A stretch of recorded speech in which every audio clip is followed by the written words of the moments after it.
I want to be clear that this isn't about going into a scarcity mode. It's just being smart about what's coming in and what's going out. Get clear on what you need and give yourself permission to spend on that guilt-free.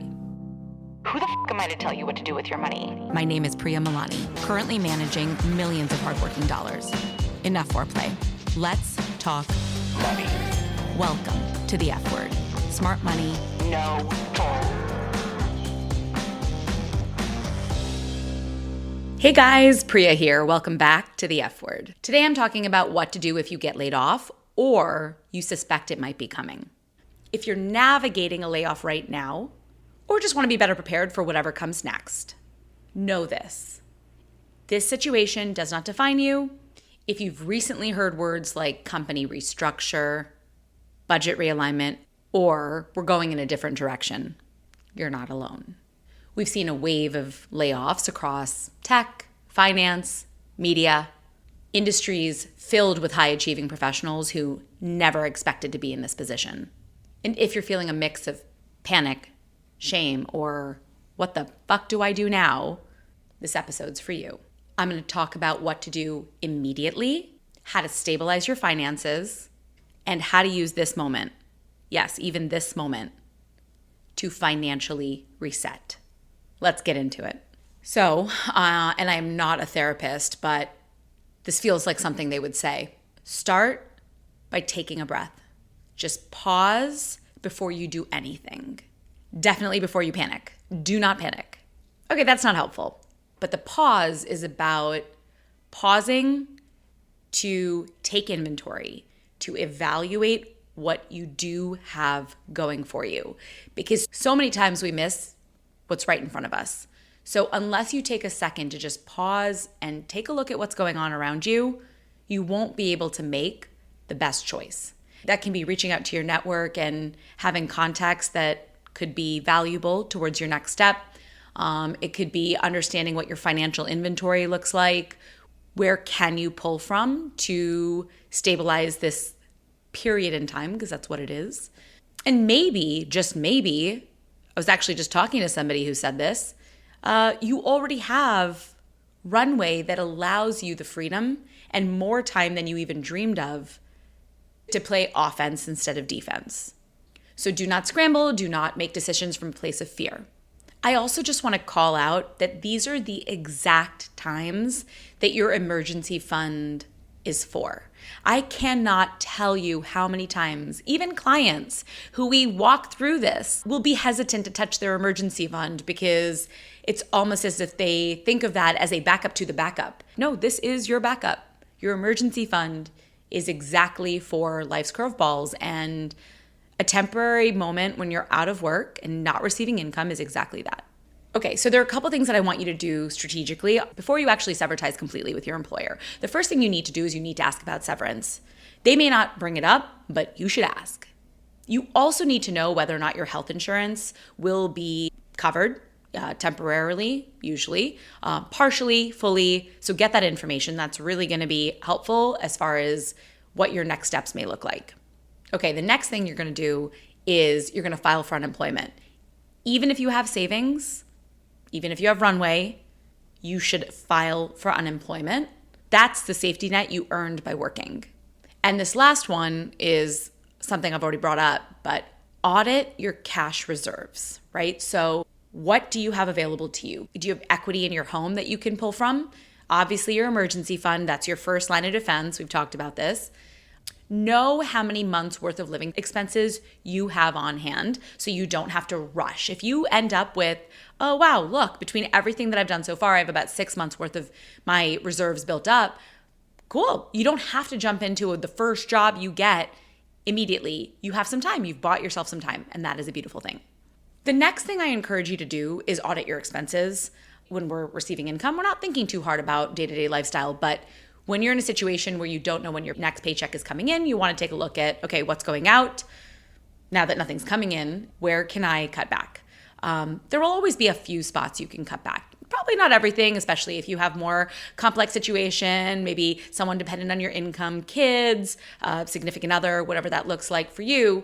So if you have high fixed expenses, it's even more imperative to cut where you can. And this should be a joint effort if you're a dual income household. This shouldn't just be on you. You guys need to come together and you should see what can we cut back on until we're back in a dual income situation. I hope I don't need to say that. I hope you guys are working as a team, but that's another conversation for another day. Now, just because your income is paused doesn't mean your entire lifestyle needs to be paused as well. So you can still have fun, especially if you have built up those reserves. So step 1, ask about your benefits and what your employer is willing to do. Step 2, audit your cash reserves and understand how many months you've bought yourself. And step 3, audit your expenses so that you're super clear on what can be cut to extend your runway. Okay, next up, stabilize your spending.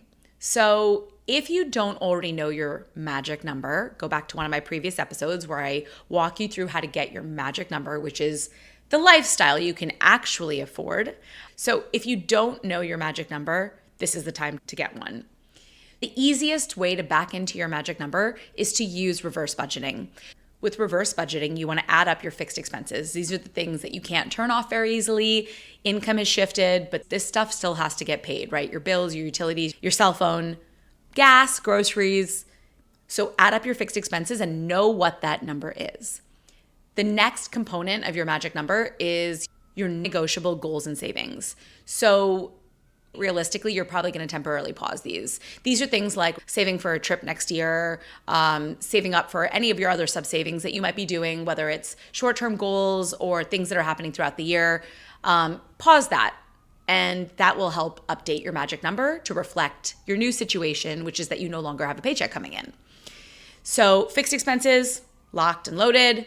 What is that goal number that you've been saving and putting money away? We're going to pause that. And then what you're left with is your spending cushion. So after you audit your expenses, you actually might be left with more than you think, and you might have bought yourself a couple extra days, weeks, or even months of runway. We're going to talk a lot more about mindset in another episode because money mindset totally impacts your ability to achieve your financial goals. But I want to be clear that this isn't about going into a scarcity mode. It's just being smart about what's coming in and what's going out. Get clear on what you need and give yourself permission to spend on that guilt-free. Again, revisit any subscriptions, things that you've set it and forget it. I'm not saying cut down to rice and beans, but you do want to plug any unnecessary holes in your bucket. Sometimes things are leaking out and you don't even realize it. That happens all the time. I'll find something and I'm like, oh my God, I didn't know this automation was still turned on. Like, I'm not even using that. I just canceled my Pure Barre membership because, let's be honest, I was not going. I go to the gym in my building. And I was still spending money. Now, if fitness is part of your personal wellness, I'm not saying cut it off, but cut off things that you're not using. Okay, now it's time to plan and prepare for your next step with intentionality, right? Because you're so clear on your new situation and how much time you have before you have to make that next move. This is actually the fun part because this is where you get to pause and reflect, right? Like you get to take a second and reevaluate where you want to take your career, what the job market looks like. Is this time to push yourself into a new position that maybe you were struggling with a little imposter syndrome and didn't feel like you were ready for? Now might be the time. And don't worry about the layoff playing into your story. There's a million ways to spin that. And it wasn't your fault. So if anything, this new employer is so lucky to have picked up a resource that was otherwise obligated. So here are a few questions that you can ask yourself. Do I want to pivot industries? Did I actually like what I was doing? What would make this next chapter feel like the upgrade that you're ready for? Might take a little meditation. You might need to sit with yourself on this one, but this is the perfect time to reevaluate and reposition yourself, not only for career satisfaction, but frankly, for financial stability and growth opportunity as well. When our client Vanessa was laid off through a company reorg, she did the most incredible thing. She had a 6-month runway, her first line of defense, and she used the time and the money to actually spin up her consulting business. Now she's making way more money than she was making corporate. She's her own boss, and she's completely changed the trajectory of her financial opportunity. It was actually really incredible to watch. But like Vanessa, we've worked with lots of high achieving 30-somethings who use this exact situation, who used their layoff as the push they needed to freelance, launch something new, find a role that actually aligns with their lifestyle. Maybe even change cities. The world is your oyster, and you need to look at it from a more optimistic perspective. You're a badass. Act like it.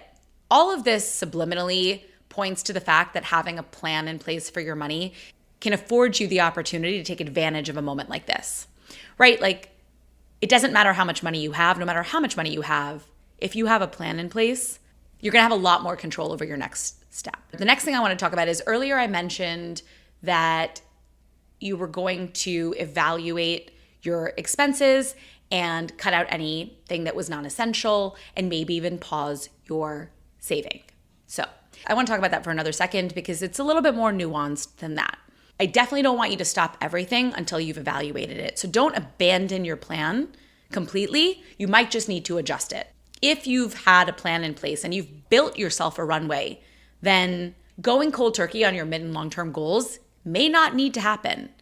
You might need to adjust your savings numbers, but you should take inventory and take the time to make that a decision, not just a default. Getting laid off doesn't mean you need to get off track. And in fact, if you use this opportunity like we're talking about to reposition yourself for even more upside, then not only are you not off track, but you've actually put yourself on a new and more powerful course. So reassess, reroute. When we have clients in this situation, here are the 3 things that we do. Short-term savings gets activated, right? Like that's your emergency fund, your first line of defense. Long-term goals that are not retirement get recalibrated. So temporarily, those numbers might shift a little bit. It's just temporary. You will play catch up. And finally, investments stay invested unless absolutely necessary. So I keep saying first line of defense, your emergency fund. So what's your second line of defense? Your investment account is your second line of defense, not your retirement account. That's beyond because there are penalties and tax consequences to touching that money. But if you have an account that you're saving up for down the road, that is your second line of defense. And you don't usually want to touch that in a panic, right? One of the biggest mistakes that I saw really, really rich people make when I was working on Wall Street was not having a cash cushion, was not having an emergency fund. Because if shit hit the fan or curveball was thrown their way, they would have to go after their investment account for liquidity. And you never want to take money out of the market haphazardly. So what the emergency fund being your first line of defense really does for you is it gives you time to methodically move money out of your second line of defense, that investment account. Make sense?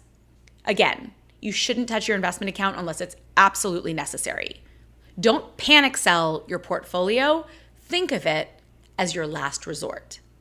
It's there if you need it, but you have a plan in place and you've done other things to equip yourself to not have to mess with that strategy.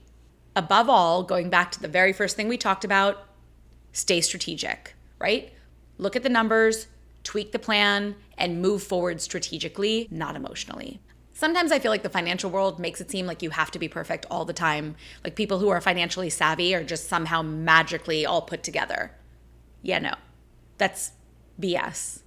What actually matters is how you recover and reset. I really hope this episode gave you a little bit more peace of mind and some tactical ideas for how to navigate this opportunity. If you've got a sec, please share it with a friend who could use it. And as always, hit follow, like, subscribe, all the things. We're trying to grow the show, and we really appreciate your support. Thanks again for listening to The F Word. See you next time. Thanks for listening to The F Word with Priya Malani. If you like what you heard, hit subscribe wherever you're listening and leave us a review while you're at it. We're approval junkies. Don't forget, you can find a ton of great resources, content, courses, and other freebies at stashwealth.com. Now, for the capital S stuff our lawyers want us to say.